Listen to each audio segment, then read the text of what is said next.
ஒரு குற்றம் கூட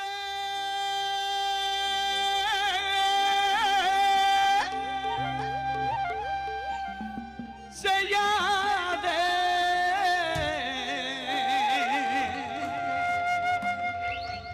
ஒரே ஒரு தெய்வம் ஒரே ஒரு தெய்வம் ஒரே ஒரு தெய்வம் அவர் இயேசு மட்டும்தான் அவர் இயேசு மட்டும்தான் ஒரு குற்றம் கூட ஒரு குற்றம் கூட ஒரு குற்றம் கூட செய்யாத ஒரே ஒரு தெய்வம் அவர் இயேசு மட்டும்